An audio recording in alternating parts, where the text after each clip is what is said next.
Hello dear students. So നമ്മൾ computer നെറ്റ്വർക്ക്സിൻ്റെ first കുറച്ച് ലാബ് സെഷൻസ് കഴിഞ്ഞിരുന്നു. നമ്മളിപ്പോൾ ഇന്ന് ഫയൽ ട്രാൻസ്ഫർ പ്രോട്ടോക്കോൾ അനുസരിച്ചിട്ടുള്ളൊരു സിസ്റ്റം ക്രിയേറ്റ് ചെയ്യണം. ഒരു സെർവർ, റൗട്ടർ, സ്വിച്ച്, അതിൻ്റെ കീഴിൽ കുറച്ച് സിസ്റ്റംസ്.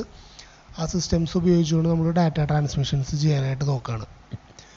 സോ ഒരു സെർവറിലേക്ക് ഡാറ്റ ഇടുന്നു, അതിൽ നിന്നും വേറൊരു പി സിയിലേക്ക് ഡാറ്റ ഫെച്ച് ചെയ്യുന്നു, ദെൻ അത് സെർവറിൽ നിന്ന് ഡിലീറ്റ് ചെയ്യുന്നു. ഈ ഒരു കണക്ഷനാണ് നോക്കണേ. ഒപ്പം തന്നെ നമ്മൾ പിങ് ചെയ്ത് നോക്കുകയും ചെയ്യും. ഒരു ലാൻ ക്രിയേഷനും കൂടി ഇവിടെ ഇതിൻ്റെ ഒപ്പം തന്നെ ചെയ്യും. ഓക്കെ, സോ നമുക്കിപ്പോൾ സാധാരണ രീതിയിൽ വേണ്ട സാധനങ്ങളാണ്. പി സി ഞാൻ എടുത്ത് വെച്ചത് ഇവിടെ എൻഡ് ഡിവൈസസ് എന്ന് പറഞ്ഞ സെലക്ഷൻ എടുത്ത് കഴിഞ്ഞിട്ടുണ്ടെങ്കിൽ എനിക്ക് പി സിസ് കിട്ടും. ദെൻ നെറ്റ്വർക്ക് ഡിവൈസ് എനിക്ക് സ്വിച്ച് വേണം. ഞാൻ പാക്കറ്റ് ട്രേസറിൻ്റെ PT സ്വിച്ച് എന്ന് പറഞ്ഞാൽ പാക്കറ്റ് ട്രേസറിൻ്റെ സ്വിച്ചാണ്, അത് വയ്ക്കുന്നു. ദെൻ എനിക്ക് റൗട്ടർ വേണം, അതും ഒരു പാക്കറ്റ് ട്രേസറിൻ്റെ റൗട്ടർ, PT റൗട്ടർ ഉണ്ട്. പിന്നെ രണ്ട് ഡിവൈസ് എന്നുള്ള രീതിയിൽ എനിക്ക് സെർവർ വേണം, കാരണം ഇതാണ് നമ്മുടെ FTP സെർവറായിട്ട് വരാം. ഇനി ഇവർ തമ്മിൽ കണക്ഷൻ ചെയ്യാനായിട്ട് ഞാനിവിടെ ഓട്ടോമാറ്റിക് കണക്ഷൻ എടുക്കുകയാണ്. ഇപ്പോൾ സിമിലർ ഡിവൈസസ് തമ്മിലുള്ള കണക്ഷന് വേണ്ടിയിട്ട് ക്രോസ് ഓവറും ഡിഫറെൻറ്റ് ഡിവൈസസ് തമ്മിലുള്ള കണക്ഷന് സ്ട്രെയിറ്റ് ത്രൂ ആണ് വരിക. അപ്പോൾ ഇവിടെ നമ്മൾ അതിനൊരു കൺഫ്യൂഷൻ ഇല്ലാതിരിക്കാൻ വേണ്ടിയിട്ട് ഓട്ടോമാറ്റിക് എടുത്ത് കഴിഞ്ഞിട്ടുണ്ടെങ്കിൽ ഓട്ടോമാറ്റിക് കണക്ഷൻ ഇവിടെ എസ്റ്റാബ്ലിഷ് ആയിക്കോളും. ഓക്കെ, ഇനി ഒരു ബെസ്റ്റ് പ്രാക്ടീസ് എന്നുള്ള നിലയ്ക്ക് ഞാനിനിപ്പോൾ ഈ ഒരു പി സികൾക്കൊക്കെ ഞാൻ ഓരോ നെയിംസ് IP അഡ്രസ്സ് സെറ്റ് ചെയ്യാണ്. അപ്പം ഞാനിവിടെ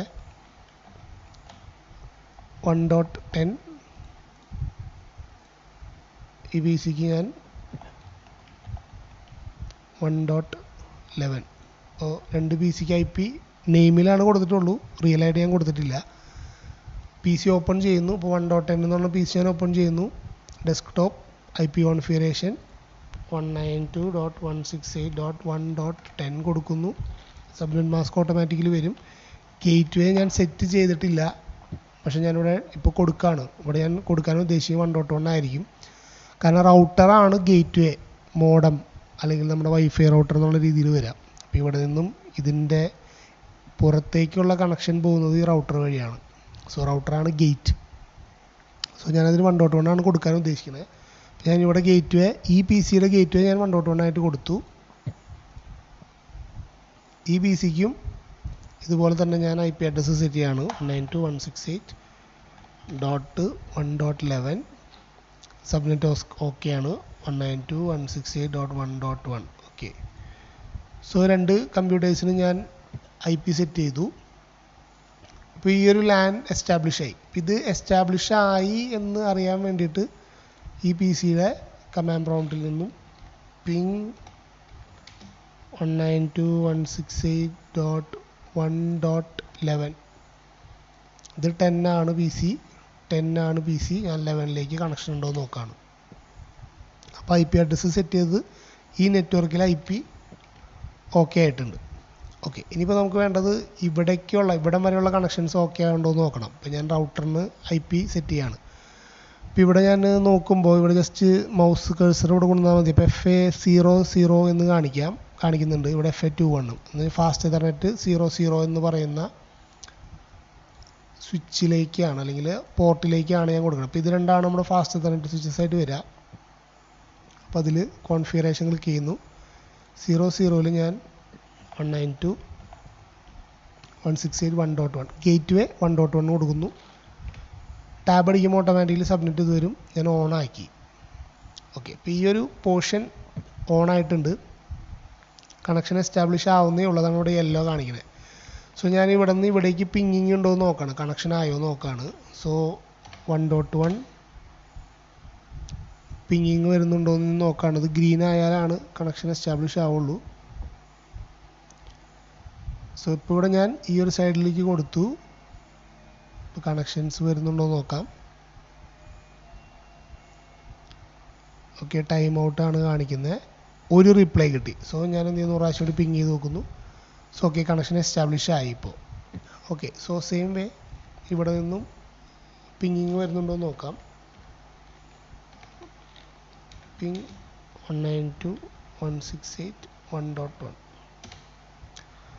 സോ ഈ രണ്ട് പി സികളിൽ നിന്നും ഇവിടം വരെയുള്ള കണക്ഷൻസ് ഓക്കെ. ഇനി പുറത്തേക്ക് ഇവിടേക്കുള്ള കണക്ഷൻ നമുക്ക് നോക്കണം. അപ്പോൾ റൗട്ടറിൻ്റെ ഈ സൈഡ് നമ്മൾ സെറ്റ് ചെയ്തു.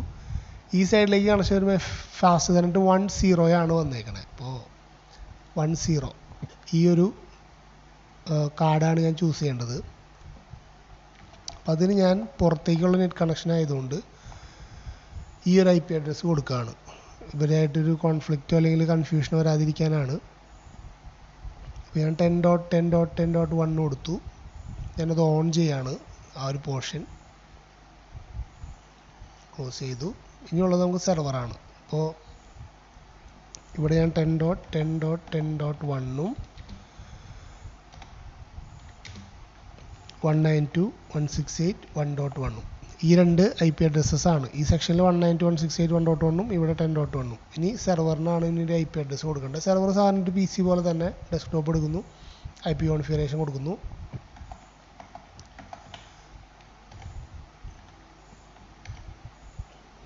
ഓക്കെ, സോ 10.10.10.2 ഇപ്പോൾ ഇത് 1 ആണ് ഈ ഒരു ഏരിയ.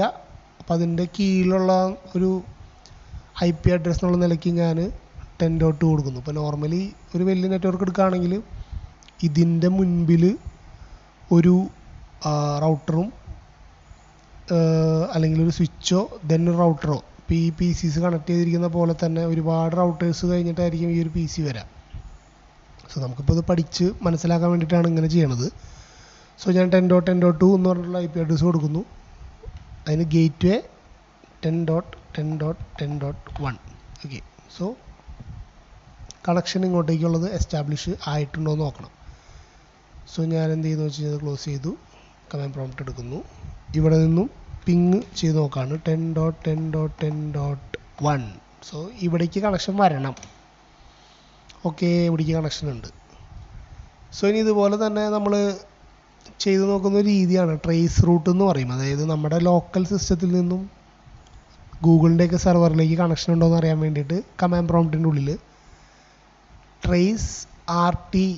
ട്രേസ് റൂട്ട്, അതിൻ്റെ ഒരു ഷോർട്ട് ഫോമാണ് trace RT space www.google.com google.co.in അടിക്കുമ്പോൾ അത് എത്ര ഹോപ്പ് ചെയ്തു, എത്ര റൗട്ടേഴ്സിലൂടെ പോകുന്നു എന്നുള്ളൊരു കൗണ്ട് കാണിക്കും. അപ്പോൾ അതുപോലെ ചെയ്യാനായിട്ട് ഇവിടെ നമ്മളിപ്പോൾ പിങ് ചെയ്ത് നോക്കിയാൽ മതി. ഇപ്പോൾ ഇവിടെ IP സെറ്റായി, ഇവിടെ കണക്ഷൻ എസ്റ്റാബ്ലിഷ് ആയിട്ടുണ്ട്. അപ്പോൾ നമ്മൾ ഈ PCയിൽ നിന്നും നേരത്തെ നമ്മൾ നോക്കിയ പോലെ സെർവറിലേക്ക്, ഇപ്പോൾ സെർവറിൻ്റെ IP അറിയില്ലായിരുന്നു എന്നുണ്ടെങ്കിൽ നമ്മൾ എന്ത് ചെയ്യും, www.google.com അടിച്ചു കൊടുക്കുക. അതിനാണ് DNS സെർവറൊക്കെ. ഇവിടെ നമ്മൾ IP വെച്ചിട്ടാണ് ചെയ്യുന്നത്. കമാൻഡുകൾ IP വെച്ചിട്ടാണ് നമ്മൾ കമാൻഡ്സ് ആയിട്ടാണ് കൊടുക്കുന്നത്. അപ്പോൾ അത് കാരണം കൊണ്ട് നമുക്ക് IP അറിയാം. സോ 10.10.2ലേക്ക് നമുക്ക് പിങ്ങിങ് ഉണ്ട്. അപ്പോൾ ഇനി ഇതിപ്പോൾ നമുക്കൊരു FTP സെർവർ ആക്കണതിന് വലിയ ബുദ്ധിമുട്ടൊന്നുമില്ല. കണക്ഷനായി. ഇപ്പോൾ നമ്മളൊരു ബെസ്റ്റ് പ്രാക്ടീസ് എന്നുള്ള നിലയ്ക്ക് നേരത്തെ പറഞ്ഞ പോലെ മനസ്സിലാക്കാൻ വേണ്ടിയിട്ട് ഇതിൻ്റെയും IP അഡ്രസ്സ് വെച്ച്, ഇപ്പോൾ ഇതിൻ്റെ IP എന്താണെന്ന് അറിയാം, ഇതിൻ്റെ രണ്ട് സൈഡിലുള്ള IP അറിയാം, ഈ PCയുടെ എല്ലാത്തിൻ്റെ IP അഡ്രസ്സസ് നമുക്കറിയാം. ഇനി നമ്മൾ ചെയ്യാൻ പോകുന്നത് ഒരു FTP സെർവർ ആക്കുക എന്നുള്ളതാണ്. ഇപ്പോൾ ഈ ഒരു PC നമ്മൾ സെർവർ എടുക്കുന്നു. സെർവറിൽ നമ്മൾ കോൺഫിഗറേഷൻ സർവീസസ് എടുക്കുകയാണെങ്കിൽ ഒരുപാട് സെർവർ സർവീസസ് കാണാം. അതിൽ FTP എന്ന് പറഞ്ഞ സർവീസാണ് നമ്മൾ ഇനേബിൾ ചെയ്യാൻ പോകുന്നത്. അപ്പോൾ ഇത് ഓണല്ലേ എന്ന് നോക്കുക. ഓണാണ്. ഞാനിപ്പോൾ ഒരു മനസ്സിലാക്കാനായിട്ട് എളുപ്പത്തിന് വേണ്ടിയിട്ട് FTP യൂസർ എന്ന് പറയുന്നൊരു പേര് കൊടുക്കുകയാണ്. ഇവിടെയും ഞാൻ FTP യൂസർ എന്ന് പറഞ്ഞ് കൊടുക്കുന്നു. ദെൻ റൈറ്റ് ചെയ്യാനും റീഡ് ചെയ്യാനും ഡിലീറ്റ് ചെയ്യാനും റീനെയിം ചെയ്യാനും ലിസ്റ്റ് ചെയ്യാനുള്ള എല്ലാ ഫുൾ പെർമിഷൻസ് കൊടുക്കുന്നു, ആഡ് ചെയ്യുന്നു. സോ FTP യൂസർ ആഡായി. ഇനി നമുക്ക് വേണ്ടത് ഈ PCയിൽ നിന്നും ഇതിലേക്ക് ഡാറ്റ ഇടുന്നു, അത് ഈ PCയിലേക്ക് ആക്സസ് ചെയ്യുന്നു. അതാണ് നമ്മൾ ഇന്ന് ഉദ്ദേശിക്കുന്നത്. സോ ഫസ്റ്റ് PC എടുക്കുന്നു. നമ്മളിപ്പോൾ ഇത്ര നേരം IP കോൺഫിഗറേഷനും കമാൻഡ് പ്രോംപ്റ്റ് എടുത്തിട്ടാണ് കാര്യങ്ങൾ ചെയ്തിരുന്നത്. പിന്നെ ഒരുപാട് ആപ്ലിക്കേഷൻസ് മറ്റു കാര്യങ്ങളുണ്ട്. ഇപ്പോൾ നമ്മൾ ഉപയോഗിക്കുന്ന ഒരു സാധനമാണ് ടെക്സ്റ്റ് എഡിറ്ററാണ്. അപ്പോൾ ഡാറ്റ ടെക്സ്റ്റായിട്ടാണ് നമ്മളിവിടെ ഇപ്പോൾ ട്രാൻസ്മിറ്റ് ചെയ്യാനായിട്ട് ഉദ്ദേശിക്കുന്നത്. നമുക്ക് ഇമേജസും മറ്റു കാര്യങ്ങളൊക്കെ പറ്റും. പക്ഷേ ഇവിടെ നമ്മൾ ടെക്സ്റ്റായിട്ട് ഒരു ടെക്സ്റ്റ് ഫയലായിട്ട് നമ്മൾ ചെയ്ത് നോക്കുകയാണ്. അപ്പോൾ നമ്മൾ എന്ത് ചെയ്യുന്നത് വെച്ച് കഴിഞ്ഞാൽ സേവ് ചെയ്യുന്നു. അപ്പോൾ നമ്മൾ test.txt എന്ന് പറഞ്ഞ് കൊടുക്കുകയാണ്. ഫയൽ നെയിം നമുക്ക് bin bash tar cmd എന്ന് പറഞ്ഞാൽ ഒരുപാട് ഇതിൽ കൊടുക്കാം. ഇപ്പോൾ ജാവ ആണെങ്കിൽ java എക്സ്റ്റൻഷൻ കൊടുക്കാം. അങ്ങനെ ഒരുപാട് എക്സ്റ്റൻഷൻസ് ഒരു ടെക്സ്റ്റ് ഫയൽ ക്രിയേറ്റ് ചെയ്യുന്ന ഡാറ്റയ്ക്ക് കൊടുക്കാൻ പറ്റും. അപ്പോൾ നമ്മളിവിടെ ഇപ്പോൾ ടെക്സ്റ്റ് ഫയൽ തന്നെയായിട്ടാണ് കൊടുക്കണത്. അപ്പോൾ ഞാനത് ഓക്കെ അടിച്ചു, സേവ് ആയിട്ടുണ്ടാവും. അപ്പോൾ ഈ PCയിൽ ആണ് ഞാനിപ്പോൾ ടെക്സ്റ്റ് ഫയൽ ക്രിയേറ്റ് ചെയ്തത്. അപ്പോൾ അത് അതിലുണ്ടോ എന്ന് നോക്കുകയാണ്. അപ്പോൾ ഞാനിപ്പോൾ Cയിലാണ് നിൽക്കുന്നത്, സിംഗിൾ ഡ്രൈവ് ഉള്ളൂ. അതിൽ ഡയറക്ടറി എന്നുള്ളതിൻ്റെ ഒരു ഷോർട്ട് ഫോമാണ്, കമാൻഡാണ് dir. അടിച്ച് കഴിയുമ്പോൾ എനിക്ക് അതിൻ്റെ ഉള്ളിലുള്ള അതേ test.txt എന്ന് പറഞ്ഞിട്ടുള്ള ഫയൽ അതിലുണ്ട്. ഇത് ഞാൻ എന്ത് ചെയ്യണം, എനിക്കിനി സെർവറിലേക്ക് ഇടണം. അപ്പോൾ ഞാൻ ഇവിടെ നിന്നും സെർവർ ആക്സസ് ചെയ്യണം. സെർവർ ആക്സസ് ചെയ്യാനായിട്ടുള്ള കമാൻഡാണ് FTP 10.10.10. സെർവറിൻ്റെ IP അഡ്രസ്സ് 2 ആണ്. IP അഡ്രസ്സ് ഇപ്പോൾ ആക്സസ് ചെയ്തു. വേറെ കുഴപ്പങ്ങളൊന്നും ഇല്ലെങ്കിൽ നമുക്കത് ആ യൂസർ നെയിം അടിക്കാനായിട്ട് പറയും. വെൽക്കം ടു PTFTP സെർവർ എന്നുകൊണ്ട് വന്നു. ഇല്ലെങ്കിൽ കണക്ഷൻ എസ്റ്റാബ്ലിഷ് ആവില്ല. ഓക്കെ, സോ ഞാനവിടെ അടിച്ചു കൊടുത്ത യൂസർ നെയിം FTP യൂസർ ആയിരുന്നു, പാസ്വേഡും FTP യൂസർ ആയിരുന്നു. സോ ഞാനിപ്പോൾ FTP സെർവറിലേക്ക് ലോഗിൻ ആയി. ഇവിടെ ഇപ്പോൾ DIR അടിച്ച് കഴിഞ്ഞിട്ടുണ്ടെങ്കിൽ ആ FTP സെർവറിൻ്റെ ഉള്ളിലുള്ള ഫയലുകളൊക്കെ നമുക്ക് കാണാൻ പറ്റും. ഇതാണ് ആ ഫുൾ ഫയൽസ്. അപ്പോൾ ഞാൻ എന്ത് ചെയ്യണം, ഇതിൻ്റെ ഉള്ളിൽ ഇപ്പോൾ ഉണ്ടാക്കിയിട്ട് test.txt എന്ന് പറഞ്ഞിട്ടുള്ള ഫയൽ ഞാനിപ്പോൾ ഈ PC-യിലേക്ക് FTP സെർവറിലേക്ക് ഞാൻ അപ്ലോഡ് ചെയ്യണം.